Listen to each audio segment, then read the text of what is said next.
Ah, actually, hindi agad na sabi sa akin ni Pastor Jope. Naka-schedule pala ako, ano? Buti kahapon. Sister Mayat, yan po yung girlfriend ko noon.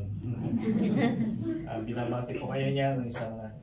alam nyo, parang hindi pa siya naka-move on eh. Gusto yung bumalik pa rito eh, kahit na for the last time, ano, yung... Iba talaga yung, ano, yung bonding dito. No? At sabi niya, well, nagkataon naman po na sarado pa yata yung mga visa. No? So, sabi ko, mag-pray ka lang. Mag-open din yan. No? At hindi po, binabati po kayo ng ating mga... Ito po yung member ng ating missions team. Sila po yung kasama ko na gumagala sa Pilipinas. Kung mayroon pong tayong mga problema sa mga churches natin, Luzon, Visayas, Mindanao, pinupuntahan po namin yan. At maraming salamat sa inyong pagkakaloob, ano, sa inyong mga giving. Dahil sa pamagitan po ng inyong pagkakaloob ay naabot po namin ang mga iba't ibang mga lugar na yon para makatulong po tayo sa ating mga churches sa Pilipinas. Ang nagsipangalan sa ibang kapaitan sa naglabay hanggang sa Sarnisya at sa Chipre at sa Antioquia na itinagsaysay kinaman sa salita sa mga Hudyo lang. Nagtawag nila sa kanila mga taong taga Chipre at taga Siren na nasilay mo yung sabihin sa Antioquia at nagsasalita sa kanila pinangaral ng Panginoon Jesus. At sumama sa kanila ang mga ng Panginoon at ang mga marami na nagsasasay na nagbalik sa Panginoon. Ang balita tungkol sa kanila sa mga ganyan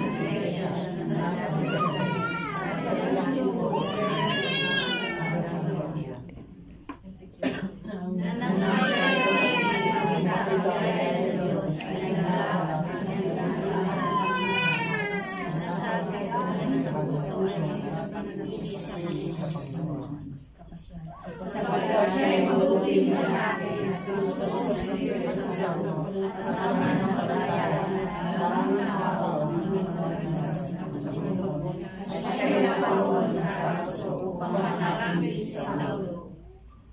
At siya'y kanyang musbuhan ay nagdadala sa Antioquia at nangyari sa buong isang taon sila ay nagkasama sa iglesia at nakasipagpalagay sa maraming tao talaga na ay pinansabi sa tawagin mga Kristiyano sa Antioquia. Nang araw ito ay may lumusog sa sakyan ng mga mananalangin sa Antioquia. At nagdidig ang sa kanila ng mga nanggagamot at ipinaalala sa pamamagitan ng Espiritu ang ikapabutuhan pati sa usapang nangyari na nangyari ng mga katawan ni Claudio.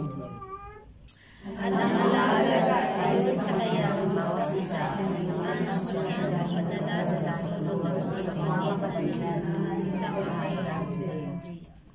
na siya ang ginawa nila sa mga Hallelujah. Tayo po ay manalangin. Panginoon, maraming salamat sa pagkabasa ng iyong mga salita at sa aming pagbulay-bulay. Tulungan mo kami, Panginoon, na maintindihan. May sa puso at may apply po namin ang mga prinsipyong ito sa aming pang-araw-araw na buhay sa pangalan ni Jesus. Amen. Makapag po tayo. Okay? Hallelujah. Ito po yung ating tema, pagbubulay-bulayan. FLCC, the Antioch of today. Yung ating binasa po kanina ay kasaysayan ng mga mananampalataya na naparoon doon sa Antioch. Kaya ating ngayong ihahambing. Ano pwede kayong maihambing? Pwede kayo tayong ma-challenge, mahamon ng mga ginagawa ng mga mananampalataya sa Antioch upang ang kanilang mga ginagawang ito ay maisagawa rin natin sa FLCC. No, MPCC, JIL, at buong FLCC po. No? Hallelujah. Kaya, pwede rin kaya ng FLCC Church ay tawaging the Antioch of today. Amen. So, yung isang hamon. Habang binabasa ko kasi yan, parang Ba't hindi pwede? Mamaya mapag-aralan natin yung mga katangian ng church doon na pwede naman pala. No? Kung tayo po ay talagang yung ibibigay po natin yung ating puso, yung ating pag-ibig, tunay na pag-ibig sa ating Panginoon. Okay. So, alam po ninyo yung kasaysayan po natin ito ay nangyari doon po sa lugar ng Antioch. No? At ngayon po, ang Antioch po ay yung tinatawag na Antakya. No? Kung kayo po ay nagbabasa o nakarinig ng mga balita noong nakaraang taon, dito po nagkaroon ng malakas na lindol. No? Malakas na lindol. At kami po nandun sa Turkey rin nung panahon pero praise God na kami po nasa kabila, hindi dito sa banda po ng Hayat na area. No, sa may kami sa may Antalya. Doon po kami nagkaroon ng conference. Pero naramdaman po namin yung lakas ng lindol. At yung hotel po namin bangin yung dagat na po yun. Alam, mga bulubundukin yan At purihan Panginoon sapagkat although nakakalungkot, libo-libo pong namatay dyan, sa subalit hindi naman po kami hindi po na nagkaroon ng anumang damage yung aming hotel. Kaya ito po yung lugar na ito na ating pagbubulay-bulayan. No? Yung lugar po ng Antakya ngayon at ito po yung Antioch ng mga unang panahon. Okay? So, sino po nagbabasa ng Biblia? Kamay niyo? Ang Book of Acts, yung gawa ng mga apostol, o yung after po ng Gospel, Acts na po yun. No? At sana nabasa nyo na para at least may idea kayo kung ano po nangyari. Sa Book of Acts, ito po ang kasaysayan na kung saan ang ating Panginoon siya ay namatay na, pupunta na doon sa langit at nag-promise siya na ipapadala niya yung kanyang Holy Spirit. At dito nga po nagsimula sa Acts chapter 1, chapter 2 na ang mga mananampalataya na discouraged dahil namatay po ang kanilang leader ng ating Panginoon Jesus, sila po ay nagkaroon ng isang eksperyensya. They were baptized in the Holy Spirit nung panahon po ng Pentecostes.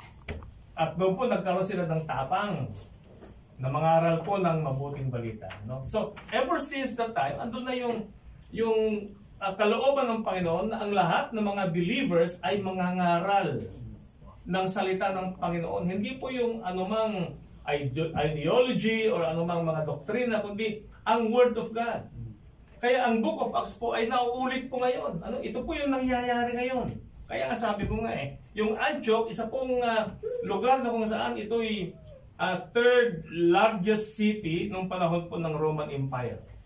Diba? Rome, yung number 1, tapos hindi ko alam yung pangalawa, pero ang ibig sabihin ng third largest city, napakalawak po ng Roman Empire. Halos kalahati po ng mundo ang Roman Empire. Kaya malaking lugar po yung Antioch na talagang maraming mga tao at doon po nagpupuntahan yung mga tao dahil ito po ang crossroad. Crossroad. Kung pupunta ka ng ibang mga dako, lahat po ng mga daan ay dyan na manggagaling. Kaya dahil nga po rito, naging maunlad na lugar ang Antioch at kasama po rito ay naging isang lugar na hindi rin maganda ang reputation. Kasi kung ang isang lugar, maraming mga tao, maraming nagpupuntang tao, hindi lang po mabuting mga negosyo ang itatayo ron, kundi even yung mga masasamang mga negosyo. Kaya nagkaroon po ng yung naging pugad o sentro po yan ng prostitution, yung lugar na yan. At diyan napunta ang mga Kristiyano. Bakit napunta diyan yung mga Kristiyano? Kasi sila po ay nangalat. They were scattered. Dahil nga po sa persecution, dahil nung namatay ang ating Panginoon, lahat na ng mga Kristiyano ay pinaguhuli po nila at pinapatay. So, ang mga Christian, sila ay nag-spread out. Ito po yung mga OFW sa panahon po ng New Testament. Yung Old Testament, yung mga OFW, yung mga napunta ng Babylon, napunta po ng yung mga nag-exile. No? Pero ito naman po, tayo naman po mga mga third generation mga FW, no? So napunta sila ng Antioch. Minsan, iniisip po natin, of all places, Lord, bakit sa Antioch pa napunta tong mga Kristiyanong ito? Mga Kristiyano, yung mga mananampalataya, sila ay mga mabubuting mga tao. Tapos ilalagay mo sila doon sa sentro ng prostitution, andun yung kasamaan. Parang, di ba? Parang sabi nga, yung ibang mga kapatiran natin noon, ba't sila nalagay sa jilid? Mabuti-buti na ang jilid ngayon Kaysa nung unang, sino yung matagal na rito sa Kuwait? Ang Anggilib, sentro po ng lahat ng uri ng kasamaan, di ba? Ganyan. At andun yung sabungan. Pag may sabungan, may Pilipino. Sila po yun. Ano ng sabungan doon? May prostitution. Gawa ng alak. Mga kung ikaw ay nabuntis ng wala sa doon, mga nag-a-abort. Andun lahat. Pero marami tayong mga kapatiran na doon sila natira sa Jilid. No? Sila ay nasa gitna ng na yun. Lord, why? What is the reason, Lord? Bakit mo pa pinilagay dito? Meron namang salmiya, meron namang magagandang mga lugar na pwede naming puntahan, pero bakit dito? So, ang Panginoon, meron talagang purpose. No? May layunin. Kung saan kayo nalagay ng mga tahanan. No? Maaaring hindi na pare-pareho, mayroong mga lahat tayo may pinagdadaanan kumisan. Lord, bakit? Di ba? Andun lagi yung question natin, Lord, bakit? No? So, ito yung ating titingnan na kahit sa gitna pala ng lugar na ito ng Antioch, na nandoon ang mga taong nasadlak sa kasamaan, mahal din pa sila ng Panginoon. Hallelujah. Amen? Amen. Dahil kung hindi tayo mahal ng Panginoon, wala sana tayo rito ngayon. Diba? Wala namang mabuti Lahat tayo nagkasala No? Lahat tayo nagkasala. Walang mabuti kahit isa, sabi ng ating Panginoon. Kaya, dahil sa kanyang pagmamahal, nag-plant ng Panginoon ng mga churches. At isa na po rito, itong MTCC. Isa na po rito yung GIL, doon naman sa bandang Salmiya. Bakit sa mga lugar na ito? At ganoon din yung ating mga satellite churches sa Jara, Parwania, Jilid, Pahil, Barangay, Kuwait City, Sampay, yung mga natin. Dahil may purpose ang ating Panginoon. May layunin. At ito ngayon yung hamon sa ating lahat. Lord, ano kayong layunin mo sa aking buhay? Of all places, ba't ako napunta dito sa NPCC o dito sa GIL? Ba't ako dinala mo rito, Panginoon? Okay? So, pag-aaralan po natin ngayon na ang ating Panginoon mayroong layunin kung bakit siya nagtatatag ng kanyang mga churches. Ang